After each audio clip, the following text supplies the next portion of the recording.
Kia hora te marino kia whakapapa pounamu te moana, kei huarahi mā tātou I te rangi nei, aroha atu, aroha mai, tātou I a tātou katoa.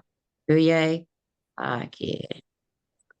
And our whakatauki for today, e hara taku toa I te tō takitahi, engari he tō takitini. My strength is not that of an individual, but that of a collective. And welcome everybody. Great to see you. I'll just hand over to Ants and he will just go over some of the housekeeping and our agenda for today. Kia ora, Fee. Yeah, in terms of our housekeeping, just please mute unless you're sharing or asking a question. We are recording the session and we'll share that out to you. So in terms of our RTLB Aotearoa values, let's connect, inspire and uplift each other. Please add any or partai questions into the chat throughout the session and we will look to pick those up and have them answered. All right, and we will keep a record of it for our next webinar. So really looking forward to your participation. Thanks, Fee. Just need to get this to Next slide. All right, we've got an absolutely awesome agenda today, and as you can see there, we're going to start with CPS and He Pikorua. Great alignment with our RTLB practice framework in terms of our principles. CPS and He Pikorua line beautifully in terms of inclusion. We've got strength-based practice, collaboration, and we've got CPS guru and legend Ross Greene with us, which is really awesome. And he's going to drill down on the CPS model, but also, and thank you very much to all your questions, your partai that you have put in around CPS. We've got a whole range of topics, and Dr. Ross Greene is really going to drill down on a range of topics from trauma, from CPS within the secondary teaching space, and so on. We'll also be looking at CPS Pathway for Educators in Aotearoa, which is on Lives in the Balance website. And we'll also be talking about coaches training. Okay, so I'd like to, and also number 7 there, we will be looking at what's next in terms of our next webinar as well. So I'd like to invite Cluster Manager Kelly McGowan from North Canterbury, Cluster 33, into the mix. Kelly, I guess, Kelly, you started your journey in CPS in earnest in 2023 around your sabbatical, which was called A Proactive Response to Challenging Behaviour, Collaborative Proactive Solutions. So once I've finished speaking and handing it over to you, Kelly, I can put that into the chat. But yeah, over to you. Thanks so much. Oh, it's just an absolute honour to have Ross here today, and Hamish is actually going to do the introductions. I just wanted to just very quickly mention that a lot of you were asking the question when we asked for Q&A around what you really wanted to know, and what you really wanted to know was how CPS fits in with He Pikorua, and how that looks like through our principles, and how that looks through the work that we do as we step through whakawhanaungatanga, kohi, tātai, etc. So what we are going to do in subsequent workshops, so over the year, is we're going to take 2 of those particular areas each time, and we're going to unpack that together. So understanding that we're all very sort of new in the space. We're sort of still in the sandpit. No one's got this worked out totally. We really want to be able to work that stuff out together. And so we're hoping that today is all about just like that introduction. We thought it would be the most amazing way to start this community of practice, to invite Ross to come and talk, and to I'm just kind of really conscious of the fact that some people in the room that have very little, who's only just, touching, maybe picked up a book or, at that early stage. And there are some people too that are a bit further down the track. So what we wanted to do is we wanted to have a sort of broad brush. This is it. This is the shifts. This is what this is what we can imagine. And then in subsequent workshops, we're going to really unpack and get a little bit deeper, and how we embed this work in just everything that we do through He Pikorua. So that's the plan for the year. So I hope you're excited, and after this one, you'll come back and help us with that mahi too. So I'm just going to hand it over to Hamish now.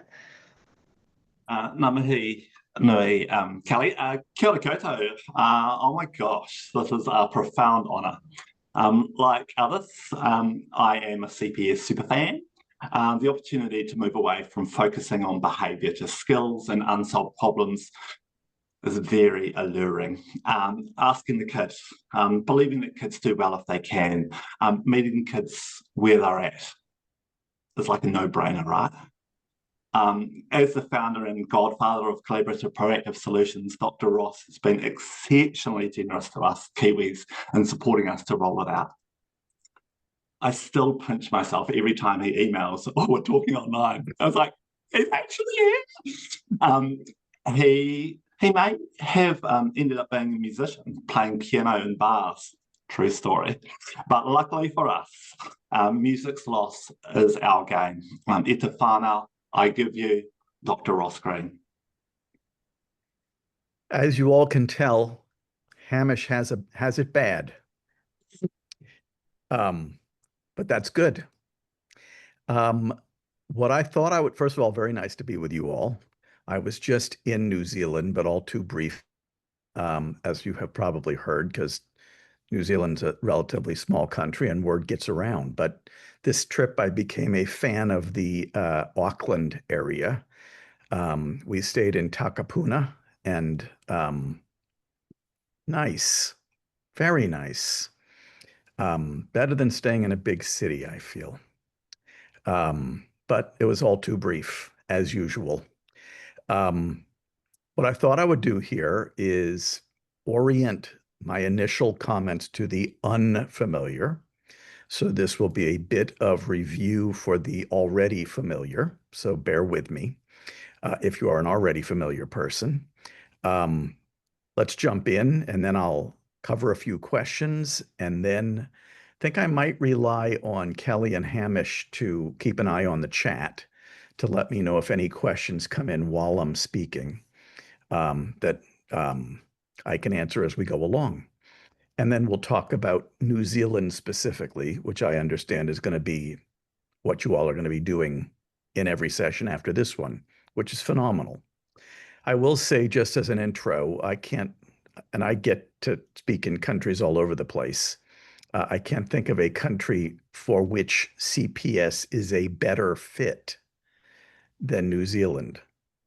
It's just the vibe of the model and the country, as best I can tell. So Hamish already beat me the punch on some of these things, but there are some very big shifts that are associated with the model. It's not that they're that hard, it's just that they are fundamentally big shifts in lenses and in practices, all of which I will be describing in a fairly brief manner here. I decided not to use slides, just let's keep it informal. Among the big shifts, and I think of this as perhaps the biggest, is that in the CPS model, you're really not focused on a kid's concerning behavior. And you're really not focused on modifying the kid's behavior. In the CPS model, the kid's behavior is just a frustration response. Concerning behavior is a frustration response. You could also call it a stress response if you wanted to. I prefer frustration response, but that part doesn't matter. You could call it a trauma response, but I try not to use that term too loosely because not every kid with concerning behavior has a trauma history. I think frustration response is the best way to conceptualize what concerning behavior is. And as a frustration response, it's communicating that the kid is frustrated. By the way, I use the terms concerning behavior and frustration response interchangeably. For me, they're synonyms. More important is what concerning behavior is communicating. Aside from the fact that the kid is frustrated, what's the kid frustrated about? An expectation the kid is having difficulty meeting. Rewind the tape on the vast majority of concerning behaviors, and you'll find an expectation that a kid is having difficulty reliably meeting. In the CPS model, we call those unmet expectations unsolved problems. And we've just arrived at the focal point of the CPS model. In this model, you're focused on problems and solving them, not on the behaviors that are being caused by those problems and modifying them. There are other models that are primarily focused on behavior and modifying them.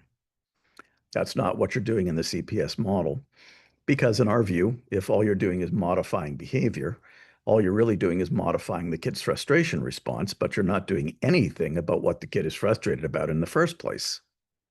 An expectation the kid is having difficulty reliably meeting. That's a very big shift. And it has big implications for our assessment practices, because as you all know, a lot of assessment practices are focused on identifying a kid's concerning behavior. I'm going to say you all already know what the kid's concerning behavior is. So as a purely practical matter, I don't see the point in assessing it further. But once again, if all we're doing is assessing a kid's concerning behavior, we're missing what's causing the behavior. And we never identify the problems that are causing that behavior. If we do not identify problems proactively, we will never solve them proactively. And that's a very big point, by the way. If we never identify a kid's unsolved problems proactively, we will always find ourselves stuck in the heat of the moment dealing with the kid's concerning behavior that was caused by an unsolved problem. So yes, some of you already know this, as you might be starting to recognize, in the CPS model, we are pushing our way upstream. The concerning behaviors are downstream. The problems that are causing them are upstream. This is an upstream model. The good news is that those unsolved problems can be identified proactively upstream. They can be prioritized because you're not going to be able to solve them all at once, because a lot of the kids who you're identifying unsolved problems for have a lot of them. If you try solving all of them at once, you'll end up solving none of them. So upstream is where we are prioritizing. Upstream is where we're putting some of those unsolved problems on hold for now, once again, because you can't solve them all at once. And upstream is where the ones we are prioritizing are going to get solved. Upstream. This is all proactive. So one of the things I always ask people to imagine is a school culture, a school climate, where we are so out in front of those unsolved problems that all we're focused on is problems, not the behaviors being caused by them. The behaviors are late. The unsolved problems are early. If you're late, you're going to end up in crisis management mode. If you're early, you're going to be in true crisis prevention mode. How do you get there? By focusing on problems and solving them, rather than the behaviors that are being caused by those problems and modifying them. So we have an instrument, some of you know this already, that helps us identify those unsolved problems. It's called the Assessment of Skills and Unsolved Problems, or ASIP. One of the things that helps us identify are the expectations the kid is having difficulty meeting. What are the unsolved problems? I'm going to repeat this more often than I should because it's so important. If we identify the unsolved problems proactively, we can solve them proactively. If we don't identify them proactively, we will always find ourselves stuck in the heat of the moment, dealing with the behaviors that are being caused by those unsolved problems. That puts us in crisis management mode. The other thing the ASIP identifies, as the name indicates, are the skills that are making it hard for a kid to respond adaptively to problems and frustrations. The skills section of the ASIP is for people's lenses. We want to make sure that people know that big frustration responses or maladaptive frustration responses are due to struggles the kids are having with certain skills, not the fact that the kid is poorly motivated. If the kid is poorly motivated, and if we're focused on modifying the behaviors that are being caused by those unsolved problems, then consequences, adult-imposed consequences, rewards and punishments will make perfect sense. But if it's skills that are contributing to a kid's concerning behaviors, skills like flexibility, adaptability, frustration tolerance, problem solving, emotion regulation, if it's skills that are contributing to concerning behavior, not motivation, and if it's problems we're trying to solve rather than behaviors that we're trying to modify, then all of a sudden adult-imposed consequences really don't make any sense anymore. Not rewards, not punishments. Rewards and punishments do certain things well, but they aren't good at teaching skills and they aren't good at solving problems. That's the rub. That's why collaborative and proactive solutions is not about rewarding and it's not about punishing. By the way, the term consequences, by definition, tells you you're late. A consequence, by definition, is an event that occurs after the fact. Downstream. We want to be upstream. We don't want to be in the heat of the moment. We want to be almost exclusively proactive. And it is doable if we are using the assessment of skills and unsolved problems to identify that information proactively. Now, you're not using the ASIP on every kid in a building. Most kids don't need an ASIP because most kids, this is a good point to make, all kids have an expectation or two that they're going to have difficulty meeting at some point along the way. The kids you need the ASIP on are not those kids. You just start solving problems with those kids. The kids you need the ASIP on are the ones who are going to have a lot of unsolved problems and who tend to have big frustration responses. Those kids you need the ASIP. But that's usually 5, 10 kids in a building. The rest, you're just solving problems upstream. The frequent flyers, as we frequently call them, the kids who are struggling the most, they need the ASIP. By the way, the fact, this is a little blunt, but don't take it personally because it's not intended that way. The fact that those kids are still struggling tells us that what we've done so far didn't work. So no harm in trying something different. The only other option is to keep doing what's not working. That's a big shift. And I just spent a meaningful amount of time on it. But it's huge, shifting from concerning behaviors and modifying them to the problems that are causing those behaviors and solving them has us adults playing a completely different role, changes the timing. changes everything. So that's huge. Here's big shift number 2. The problem solving is of the collaborative variety, not the unilateral variety. Unilateral problem solving is where the adult decides what's getting in the kid's way, and the adult decides on the solution. And not only is that instinct for some adults, it's also training for many educators. But to tell you the truth, though I am a clinical psychologist, I was trained to know what's getting in the kid's way, and I was trained to know what to do about it. So that's not a unique scenario to educators. Anybody who's trained is trained to figure out what's the matter and figure out what to do about it. But in the CPS model, we like to point out that if you're solving problems that way, there's somebody very important missing, the kid. And we need info from the kid. We need info about what's been getting in their way. We need engagement from the kid. We need info badly. I'm doing a talk once I get back to Maine. The title of the talk is, Are the Kids Okay?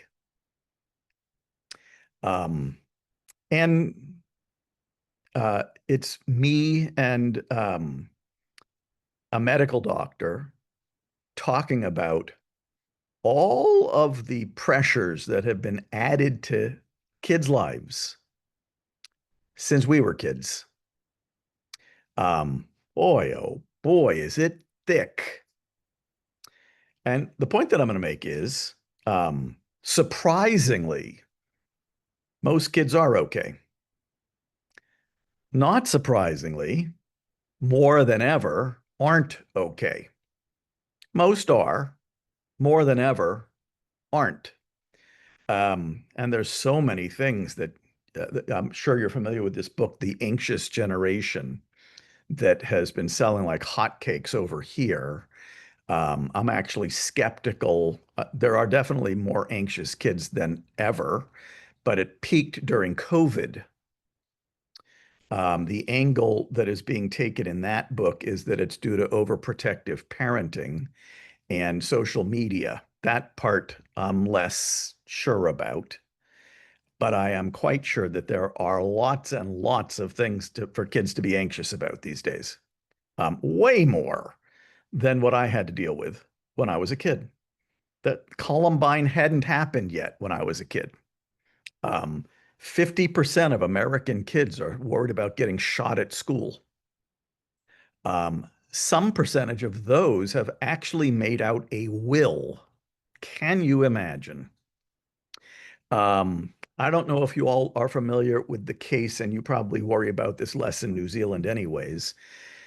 There was this very notorious kidnapping in a shopping mall in the United States, a kid named Adam Walsh, who was kidnapped. His mother just lost sight of him briefly, and he was carted off by some people who ended up killing him. I think Adam Walsh that's the demarcation point for American parents becoming more overprotective of their kids. So there's actually some good reasons, right? I'm just not buying that social media is the primary factor here. So there are more anxious kids. I also think of anxiety as part of the human condition. So I think of anxiety as informative. Anxiety tells us something. Depression is part of the human condition. Depression tells us something. Concerning behavior is part of the human condition. Concerning behavior tells us something. So the goal is not to modify those behaviors away, but to figure out what those behaviors are telling us. And to really get a good feel for what behavior is telling us, we need the kid. So this is an ask the kid model. Kids have information we badly need. And so while we're at it, we might as well include the kid in the solution. Why not? So the problem solving is of the collaborative kind, not the unilateral kind. Nothing lost. A partner gained, and some new skills gained by us adults, because gathering information from kids, kind of fun, but it's also a bit of an art form. What I'm always telling people is be prepared for surprises. When you ask the kid what's getting in the way of them meeting a particular expectation, the surprise is when you learn that what you thought was getting in the kid's way is not what's getting in the kid's way. And then the other big shift, and I've already talked about it, so we don't have to take a ton of time on it, is that the problem solving is also of the proactive kind. The name of the model, collaborative and proactive solutions. The proactive piece, as you've already heard, is huge. You don't want to be downstream dealing with concerning behavior. You want to be upstream, proactively solving the problems that are causing that behavior. Once again, the assessment of skills and unsolved problems is going to be critical, because that's what's going to help us make the entire enterprise proactive. Mostly because not only of what it tells us, but of what it doesn't tell us. The ASIP gives us no information whatsoever about the kid's concerning behavior. As I already said, you already know what the kid's concerning behavior is. I don't think you need another checklist telling you what the kid's concerning behavior is. What we need to know is, what's the concerning behavior telling us? And it's telling us that there's an expectation the kid is having difficulty meeting. We're going to solve those problems collaboratively and proactively. Those are the big shifts. Now, let me just get into a little bit of the detail. The things we're looking to get people good at in this model are the ASIP and the problem-solving process. The problem-solving process is called Plan B. So when we have a bunch of people in a school who are good at using the ASIP becomes the standard pre-referral triage instrument in that building. It's what makes the entire enterprise proactive. It's what gives us the information that's been missing. And Hamish mentioned a line that I haven't mentioned yet. It helps us meet kids where they're at. If all we're focused on is their concerning behavior and modifying it, if we're late, if we're being unilateral, I think all of those things make it much harder for us to meet kids where they're at. You don't know where a kid is at until you ask the kid. The rest is just adult suppositions. You don't know where a kid is at until you ask them. And the entry point for finding out what's getting in the way for a kid, the entry point is unsolved problems. As a purely practical matter, talking with a kid about an unsolved problem tends to be a significantly better entry point than trying to talk with them about their concerning behavior. Trying to talk with kids about their concerning behavior elicits either "I don't know" as their response, as in, "Why did you hit Billy? I don't know." But the other possibility is that it elicits the most primitive of defense mechanisms, denial. That sounds like this: "Why'd you hit Billy?" "I didn't hit Billy." "Well, I saw you hit Billy." "No, you didn't." "I saw you with my own eyes." "You didn't see me hit Billy." It is much more productive to begin that conversation with an unsolved problem that would sound like this: "I've noticed you and Billy have been having difficulty agreeing on the rules of the Foursquare game at recess. What's up?" "He cheats." Okay, now the conversation is rolling. Okay, we're not done, but the conversation is rolling. And I like that much better than "I don't know" or denial. So we actually greatly increase the likelihood that the kid will talk to us when we're talking with them about unsolved problems rather than their concerning behavior. Talking with kids about the concerning behavior just causes them to think they're in trouble, become defensive, and stop talking. So I could go on forever, obviously. You've now got the big shifts. You heard them briefly from Hamish. You now have them from me. Let me cover a few things that I know came in as questions, And then I'm happy to take other questions, or we can slide right into the New Zealand page on the Lives in the Balance website.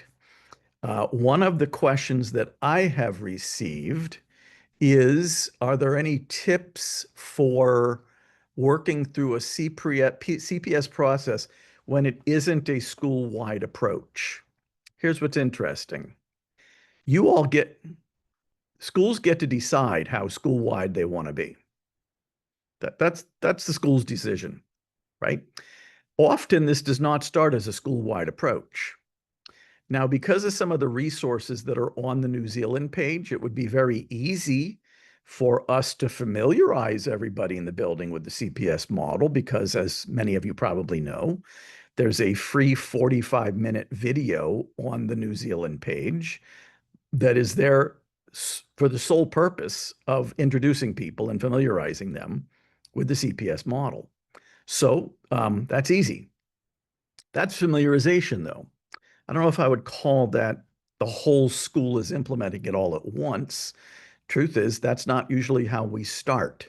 As you all will see on the game plan that we've got there on the New Zealand page, we're looking basically to get 5 to 6 people per building trained as coaches. Coaches get some practice and feedback at the ASIP and at the problem-solving process, Plan B. That's not a whole school approach. That's a let's get some people some exposure to this and some practice and feedback at the model so that they can start coaching others. But people can start trying the CPS model even if they aren't being trained as coaches.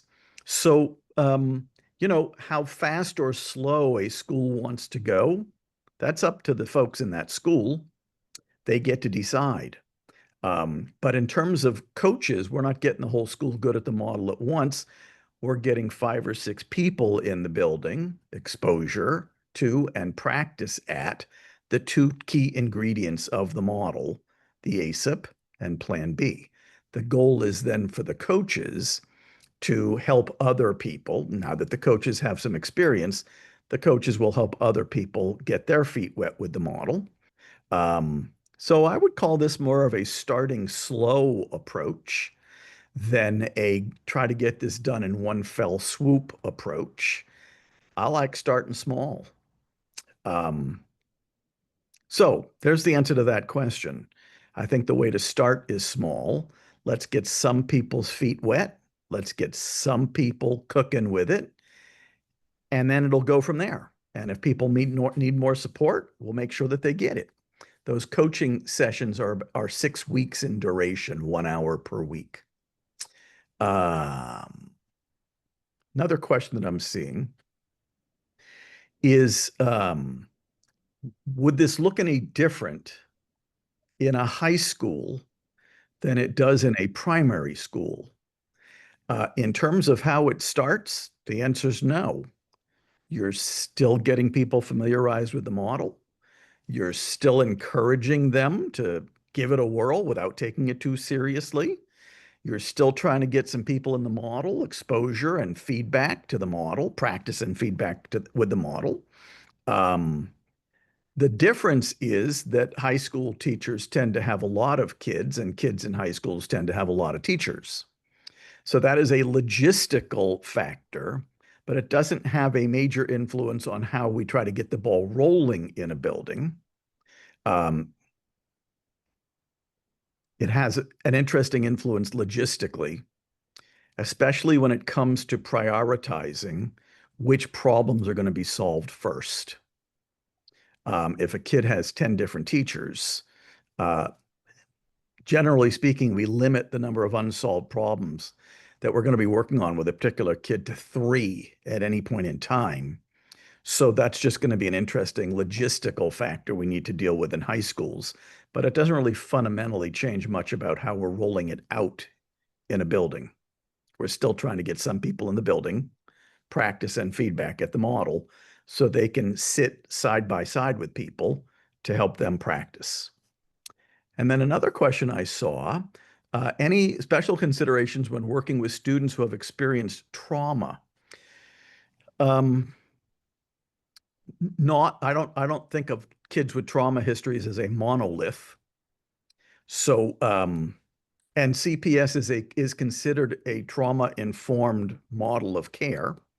To tell you the truth, if you asked me what kind of care a kid with trauma would do best with, it would be an approach that doesn't involve adult power, doesn't involve adult imposed consequences. Beyond that, my answer would be highly individualized to a particular kid with a trauma history and what we learn from the kid about any special considerations that might be coming into play in the implementation of the problem-solving process. But generally speaking, my general take on this is that this is exactly what I would do with a kid with a trauma history. And generally speaking, in my work with kids who have trauma histories, I really haven't found that any adjustments are necessary. I'm open to them based on what I learned from the kid, but I don't go in thinking that there are adjustments necessary because the kid has a trauma history. And then finally, these are the fun ones. What if a kid refuses to talk, is saying, I don't know a lot? They won't be your favorite kids in the beginning, but they will become your favorite kids over time. In the beginning, you're gonna be grateful that a kid is talking to you because it feels like it's easier, right? And by the way, it is easier as a kid talks. But as you get good at the model with kids who talk, you're going to find that kids who talk, I don't know. What they're saying is interesting, but the fact that they're talking, they're not really challenging your skills. The kids who are going to challenge your skills, the kids who are going to really make you think, are the ones who I refer to as can talk but aren't. Love them. Or aren't talking because they can't. Love them. You might not love them in the beginning because you're not going to be so secure with your skills in the beginning. But once you get more secure with your skills, the kids who can talk but aren't, thrilling. And the reason they're thrilling is because, well, I was doing a 3-day training once. And on the 3rd day, this guy who'd been asking a lot of questions raised his hand and said, I don't have a question because I already know what you're going to answer what the answer is going to be. He said, Ross, do you know that every time people ask a question, your basic answer in one way or another is stick with the model? Stick with the model. The beautiful thing about kids who can talk but aren't is they make it so crystal clear how important those strategies are. We call them drilling strategies. You'll be learning about them if you don't know about them already. Boy, those drilling strategies are something when it comes to kids who can talk but aren't. People think that that I'm the reason those kids are talking. I'm not the only person those kids are talking to. The common denominator is the drilling strategies that you'll be learning all about. Drilling strategies help kids feel heard, help them feel understood, help them appreciate that we think their concerns are legitimate, keep them talking, get them talking. So it's fine to get good at the drilling strategies with the kids who are talking, but it's a lot more fun to use the drilling strategies with kids who are reluctant talkers. That's a blast. And as you go along, implementing this model with kids who aren't talking because they can't, I don't think there's anything more fun than that. They're scary in the beginning because until you have experience with them. But believe it or not, the approach to kids who aren't talking because they can't is really no different than the approach to working with kids who can talk but aren't. My mentality about them is exactly the same. And the mentality is How am I going to meet this kid where they're at so that I can get that critical information that I need from this kid about what's making it hard for them to meet a particular expectation? Once again, without that information, it's hard to meet the kid where they're at. Without that information, we don't really know what's getting in the kid's way. That's the information that's been missing too. So there is your basic brief. I tried to be briefer, but you know me. Orientation to the CPS model. You now know the big shifts. Kelly, take it from here. Okay. So I just noticed that there were a couple of more questions, but they all kind of relate to what you talk about with your drilling strategy. So Catherine asked, can CPS be used successfully with a young autistic child who will talk happily about their topic, but not necessarily about something adult-led? So I think you've covered that quite nicely. Is there anything that you wanted to add? No, the only thing I would say is autistic child doesn't really tell me anything. This is not a very diagnostically oriented model. So autism isn't a monolith either. So I'd need to know a lot more about the kid and what's making it hard for the kid to participate in the process. There are kids diagnosed with autism who have trouble participating in the process. There are kids who are not diagnosed with autism who have trouble participating in the process. I'm gonna meet each kid where they're at. What's making it hard for this kid to participate in the process? Absolutely. There was another way really similar from Olivia who talked about that kids are happy to come and chat and connect until you start digging a bit deeper. And as soon as you said, I've noticed it's a bit tricky for you when they sometimes flee the room or just shut down completely.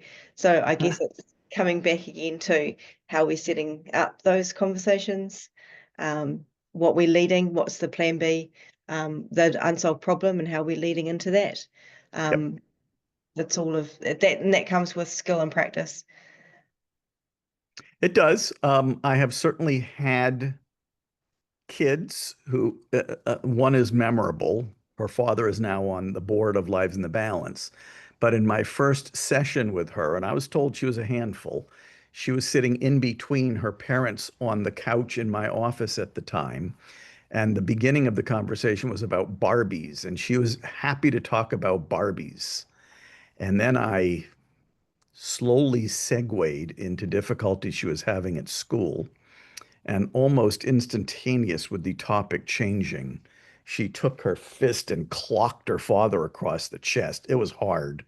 I thought, okay, well, there's assessment information. I felt bad for the father, but we're going to have to approach this a little bit differently with this kid. Just because we're talking about a topic that they like does not mean they're going to segue quickly into a topic that is more charged for them. I will say that the biggest piece to be conscious of there is making sure that we're talking about with kids about unsolved problems instead of concerning behavior. I may not have played that one as well as I could have as it relates to making sure that the kid knew that that's what I was talking about. I learned from that experience and figured out other ways to approach this kid. But anyways, I think a lot of us mental health types like to think that if we establish rapport, any topic is then fair game. Not true. And I think too, just an important point to make is that, the process of sitting down with a plan to have a plan B is not counselling. It's not about trying to get to, it's about information, isn't it? I'm just conscious of the fact that, we're having a conversation with a young person and it should be the person who is closest to that person who's having that conversation. So ultimately, as RTLB, we also want to support our kako or our teachers to be able to have that conversation with those students as opposed to us having it. And it's not counselling or anything like that. It's just simply getting information so that we can come up with a plan to go forward. So I see a great question in there from Ned.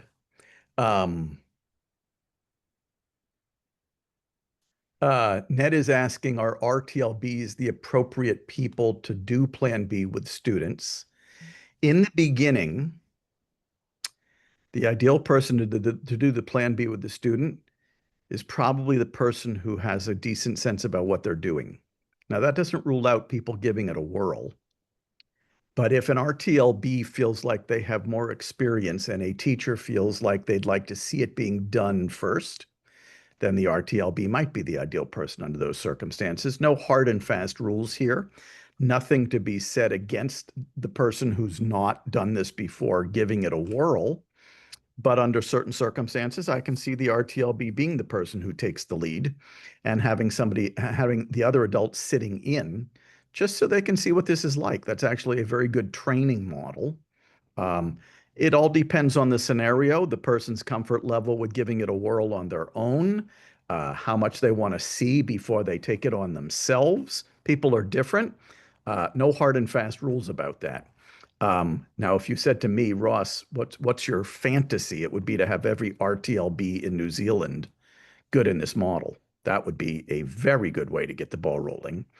If we have lots of RTLBs modeling this for teachers and then coaching them when they try to give it a whirl, that would be lovely. But it's not the only thing. It's not the only way that it could look. Just my fantasy. Mine too. Kelly, we have similar fantasies. It's lucky that you live in New Zealand. And then, sorry. go ahead. There's a couple more questions, but I'm also conscious of time and I wanted to show the website. Go for it. Let me just answer one of those really quick. Dawn is asking, what are the best tips for prioritizing when there are many unsolved problems? The kids you're doing the ASIP on are going to have a lot of unsolved problems. So prioritizing is going to be part of the picture. The algorithm is safety first. Any unsolved problem setting in motion safety issues tends to be a high priority. If we don't have safety issues, we're either going with frequency, the unsolved problems that are coming up the most or occurring the most, and gravity, the unsolved problems that are having the greatest negative impact on this kid's life or the lives of others. That's how we prioritize. And Katie, yes, there are all kinds of videos on the Lives in the Balance website to show you what this whole thing looks like. That's awesome. Okay. So we had a bit of a conversation one night over some small shed plates, which was around, okay, so Ross, you come over and, you know, you're doing all this training. Often our schools rely on us to, I guess, help to support the implementation. And we're just in the sandpit, just as everyone else is. You know, at this time, we've got one just about certified, another certified practitioner. We want to be making sure that the fidelity is really important. This is so much of a treasure that it is really important that we get that right. So we've been working on a Lives in the Balance New Zealand page. And I am going to share and show you what that looks like. Who can start sharing? Host only. Oh my goodness, advanced. I'm going to share the desktop too. It will let me share if it won't let you. There we go. I've got it. Okay, so this is our New Zealand page. We're very proud of it. And as you can see, there's some information there about being a good fit. I think that it's really important. It shows you, I guess, about just getting the basics of CPS. We're looking at Give It a Go session. That's the one-day training mentioned. We've got some coaching and that talks about the coaching. There's a certified, if you want to become a certified trainer or be able to be certified, then there's a link there. There's the different roles that people can play, and then there's the framework. Sorry, the paperwork for the CPS is linked there as well. And you'll see there that there is a free 40-minute video, and that's especially, I mean, Ross has been so generous with his time to help us, or provide us with that, so that if we're talking with schools and they want to know more, they can go onto the Lives in the Balance /New Zealand webpage, and they can have access to that, and we can share that as well. I'm just looking for the Pathways document because this is quite new. Hopefully that will come up. And you'll see there that, I don't know why that's there. Anyway, can I move it across? So it helps us to kind of place where we're sitting. And I don't know if Ange is in the room, but she was a RTLB on my team who was the person who did the visuals for this. So a big shout out for her. The information was what we worked through with Ross, Sharon, Gosme, who's from Willow Corner, Hamish, and who's in the room, and Vicky Mackenzie, who's also on my team. And we looked at what it is that we were sort of like a growth cycle. So what were the sorts of things that we can do just to start off with, which is around planting that seed, familiarization and exposure? What are the activities people can do? And then give it a go. This is a give it a go. It's, as Ross talks, give it a red hot crack, I think, was it? No, a red hot go. A red hot go. And then so that's the sorts of things that you can be trying. And then knowledge is sprouting, aspire. So thinking about the implementation. And we talked about the concept of how coaches are really helpful. So someone who knows a little bit more than other people, who are happy to sit beside, coach, and develop. And that's kind of it's that anagogy of it, adults supporting other adults to have feedback as they are working through the process of learning, because you're not going to get it right all the time, for sure, and it's really helpful for us to help each other. And then the sharing of the knowledge when a coach has coached and has done the training, and then there's that becoming a certified provider, so what that looks like, that certification training through the Lives in the Balance. Is there anything you wanted to add to that? No, I think that, Kelly, as you and Hamish know, it's very important to me in Lives in the Balance for this model to function within the context of New Zealand. We don't believe in laying a template over a school or a country and saying, here's the way you do it. We don't care how you do things normally. We don't care what your vibe is. We actually do care what your vibe is, and we do care how you do things normally. So it's our goal to tailor this to New Zealand and to people's specific contexts.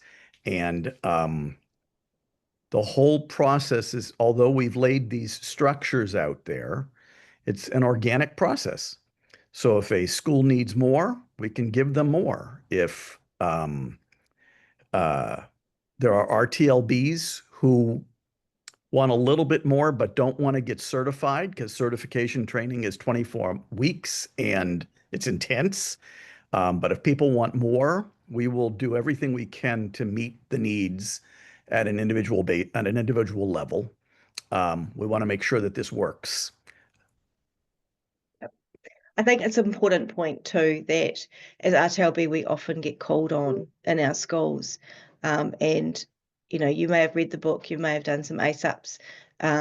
However, I think it's really important that we get support if we're thinking about doing training. I don't think it's it's in our best interest to stand up and train in schools unless you have been certified, I guess. I think we need to be really careful. Often we've got requests that come through. Can you stand up in front of our staff and teach us about CPS?